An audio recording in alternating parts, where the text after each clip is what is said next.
All right. So, I'm ready now with your role. So let me kind of set the scene. This is another exploration scene. So once again, can we assume that you guys venture forth together using whatever Sure. rationalization you prefer? He forgot to actually take notes about plants. He's going out again. Perfect. I We love your we rationalization. we could do a whole patrol every once in a while. Okay. All right. I Yeah, like that. I makes like that. sense. Yeah.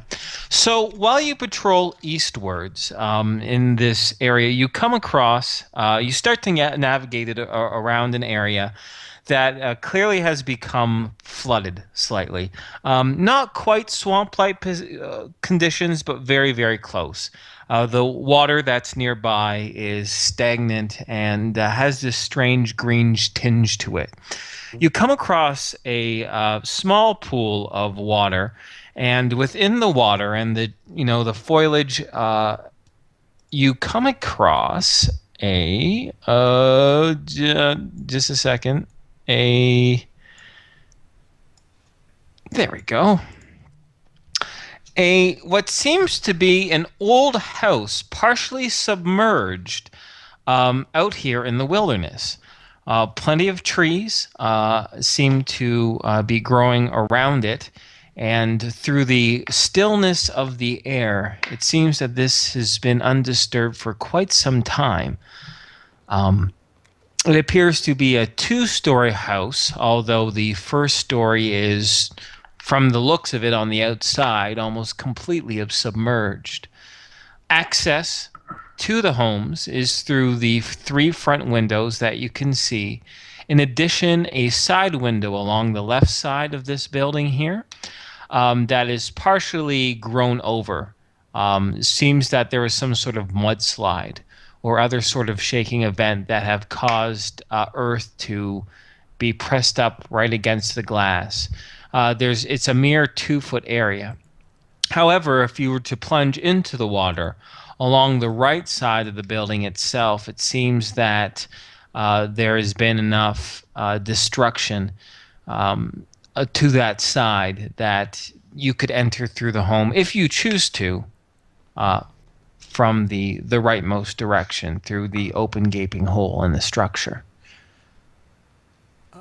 Sure, Al will I, investigate. I mean, yeah, if you want to investigate the home, Yeah. if you do, if you don't, it's no big Yeah. deal. Um, do we want to get wet? Do we have the Um, orb still? um, We can turn Patrick the would have water to most ice. Patrick would have most likely put back the orb. Okay. He's not going to be carrying around with him, especially back towards the camp. Plus, that could Yeah, be true. dangerous too, because if we turn the water to ice and there happens to be someone in said water, True. so I think we're Let's getting wet. just. Yeah, that's fine. Okay. Um, I am just for structural stability of the house and whatnot. Will probably levitate. Okay. So, you're going to be levitating above the water, and Tom and Al are going to be just going into the water itself, right? Hmm. Mm-hmm. Okay. And are you pretty much circling around the front? Oh, just a second. Like around the front of this, around the front towards this side here? Yeah? Yeah. Yes. Okay. All right. So you plunge into the water and you slide around the other side into the open ruin, or in Patrick's case, he floats. And before you see shattered lumber and old pieces of cloth. In the actual room in front of you, well, your vision is not really clouded, but it's divided some sort.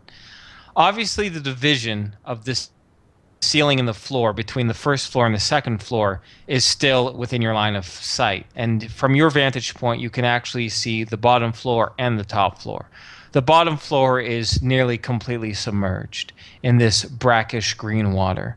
Only about a foot of air uh, extends into the dark insides of the home itself. It's the second floor that seems to give you much more of a vantage point. Shining any sort of light source you might have into the dark shows the remnants of an old couch.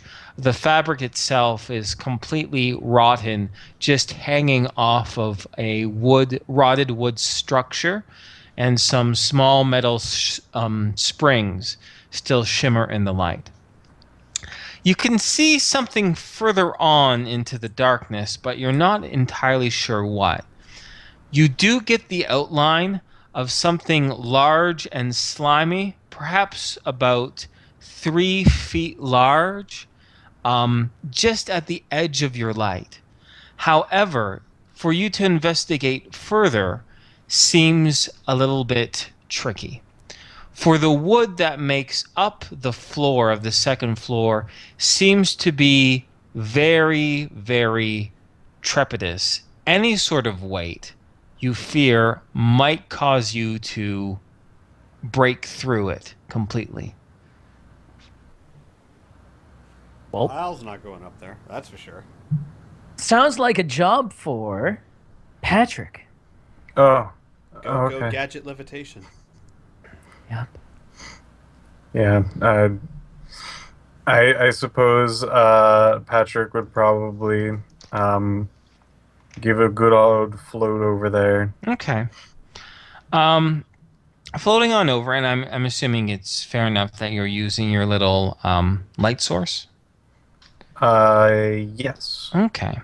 So floating further deep into the home itself, into the house itself, further to the back room of what you can see. You only need to float a solid 5 or 6 feet until you can see the remains, whatever is left within this top floor. Past old deteriorated walls with giant rotted holes throughout them, you only see the remnants of one other structure, which appears probably to have been a bed. Its mattress is now just green and moldy. A strange sort of fungus coats around it. And in the middle of this moss-covered mattress seems to be a fleshy critter or creature of some sort. It resembles a slug in the fact that it is one large bulbous body. Its one end seems to taper off into a point, while the other one has what seems to be a head. It is a dark green in color, and it is it's covered in this viscous, slimy fluid that seems to be emanating from all of its pores. Very, very thick, very, very sticky, it looks like. It's the round part, which you are assuming is its head, doesn't seem to show any eyes, although 2 small antennae, slug-like antennae, do emit from this front head part. And this small, tiny, mealy mouth seems to be sucking upon the fungus in which it lies. It doesn't seem to take any notice of your floating presence. Okay. Patrick is going to take out his camera and take a mighty fine picture of it. As the flash goes off, you hear the critter make a small, surprised whine, but it then soon continues to consume this moss in a slow, methodic way.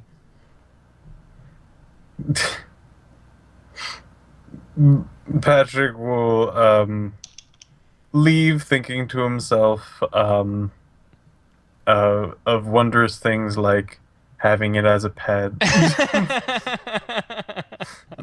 Why don't you act on any of me? How would you like that? This is my pet. His name is Murma Herm.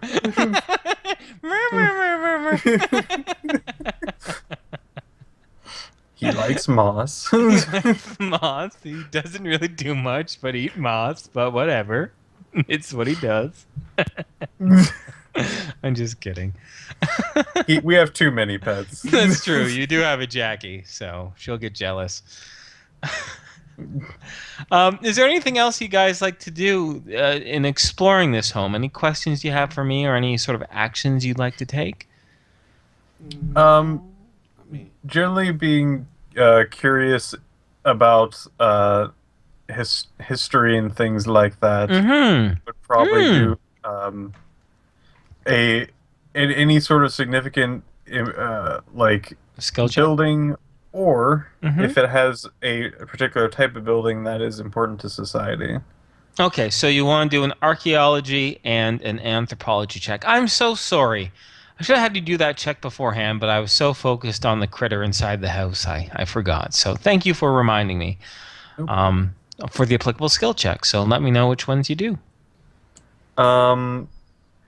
First, I don't really, right off the bat, I'm not quite sure if I would go to like a historical important building, but probably would like to know what kind of importance this building might have. So archaeology. Yeah. Okay.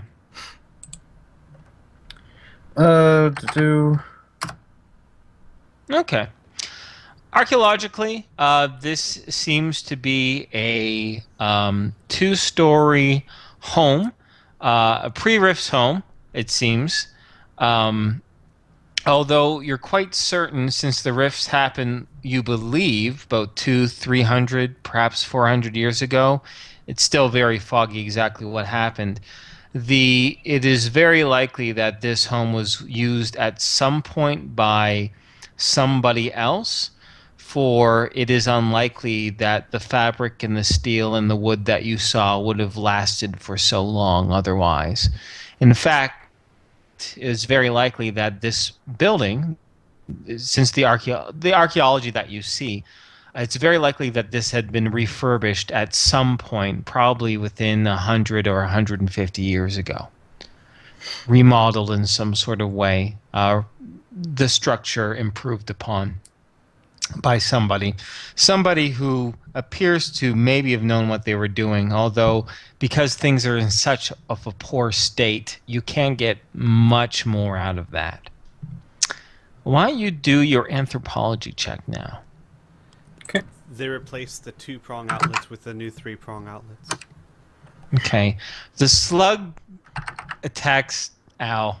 It attaches to his face and doesn't let go. All right. Anyway, okay. Wow. All right. So for this, you do know that families in pre-rift times used to live in homes just like this. In fact, the remnants of an old picket fence seems to imply some sort of standard of living or social norms that the pre-rifts human beings used to really signify. It was important. You do know anthropologically speaking, that the rite of passage of any sort of adult was to, for some individuals, was to form a family and to have a home similar to this. Not only is this a domicile, but this is also a status symbol for pre-rifts cultures. And homes like this were very, very commonplace as the civilization itself grew into its golden age, and many individuals could afford such a social indicator of their lifestyle.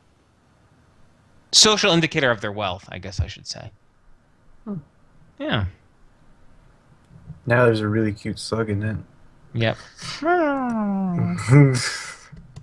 Patrick, call your if pet I off. had it, Mm-hmm. I was thinking like, all right, would I want a puppy or a giant slug? I think giant slug would jump. That's right. Oh my god, can you imagine plopping this thing right next to Hannibal. I Here's was your new just thinking, friend. Yeah. Oh God. I was just thinking, Hannibal would probably try to eat Patrick, it. your slug is sliming all over Hannibal again. Means he loves him. Glomp. All right. He gloms on Hannibal. All right. Anyway, are we good for wrapping up this little scene here, or would you like to keep on going? Does anybody else want to have any sort of... Oh, Mm-hmm. I'm going to actually switch my necklace for whatever it was to the other thing to make sure that the, like, mystical creature or... You're from detect magic to detect the supernatural. Yeah, You're Creat. Neither hums. okay. Sorry, Slug. Well, so sad. Just looking at you from the window. Who's doing that? I don't know. I miss Criana. I'm... I... It's pretty good. Whoever's drawn that. Not me at all doing the Kilroy. Oh, that's what he is, Kilroy. I thought that was his tongue sticking out. Oh no, it's the Kilroy noise. I'm good to wrap up in case unless anyone else needs something at the house. I'm good. Okay, we'll wrap up that scene then. Consider it explored. Okay. At least she has to fight again. You guys want to keep going? I mean, I'm fine with that. I was gonna ask a question because I'm kind of curious on both ways. I'm fine doing random encounters until the session ends. Did you, as a GM, have other things planned that Criana, like for example, the other things you have planned? Would it be better for Criana to be back? Like, I am fine doing random encounters. I'm fine moving on too. I'm kind of wondering which is better for my idea. Well, I think me as a GM, as long as you guys are entertained, I'm entertained, right? And what I have planned isn't really absolutely paramount. What would be nice, however, is since Criana is not going to be joining us, I think it would really fracture the session if you guys continued on outside this 7-day period with her still having to have her interact. Because I do want to actually have some role play between her and Eloch. I think that is important.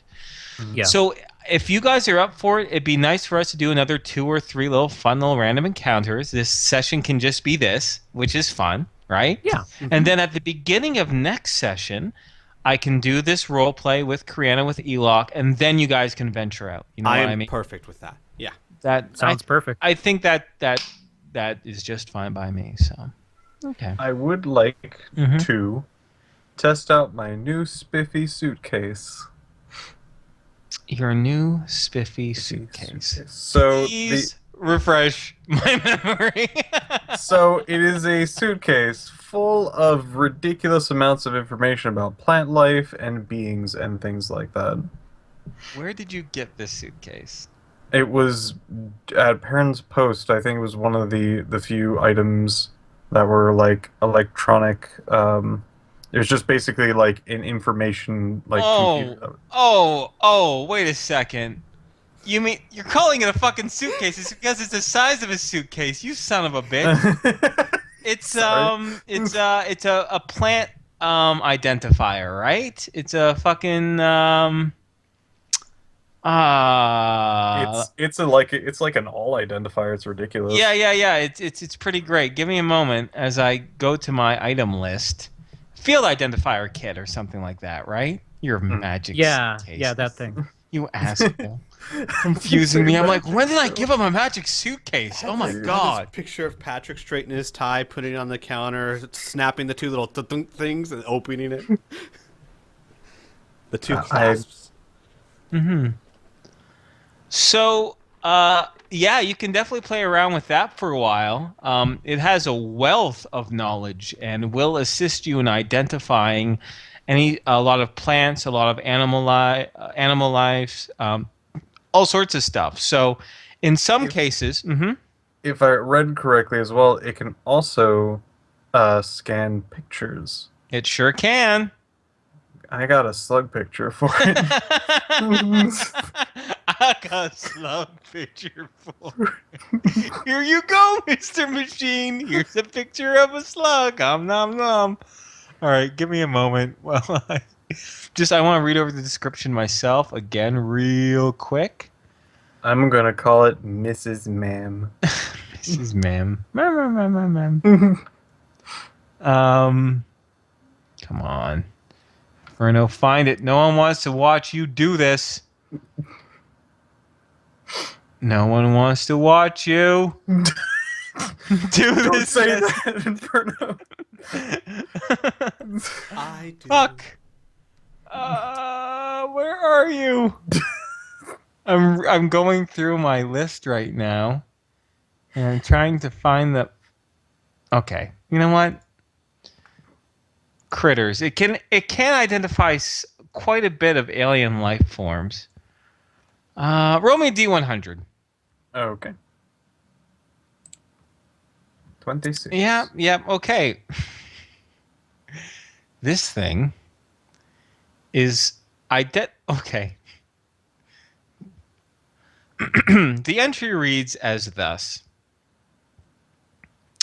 This species is called a full neck, identified by its initial founder, the first individual who discovered this species, a man named Anthony R. Fullneck.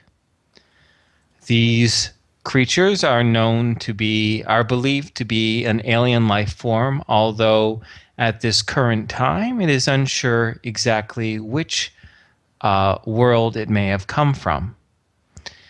It is known to be a very docile species, a domicile species known to be very solitary. In addition, they are known to reproduce asexually. The full neck is known to reach a certain size after consuming enough nutrients that it gets from local mosses, herbs, and plants. Although Anthony R. Fullneck reported that sometimes when other such plant life is not available to it, it will consume carrion as well. When first birthed from its host, the full neck is a scant 6 inches large. It continues to eat until it reaches approximately 6 feet, in which then it will split and create a small 6-inch offshoot. Due to its large diet and its slow metabolism, it is believed that it takes about 5 years of continuous grazing before they reproduce fully. They are not edible. It is not suggested to eat these for human consumption. End of entry.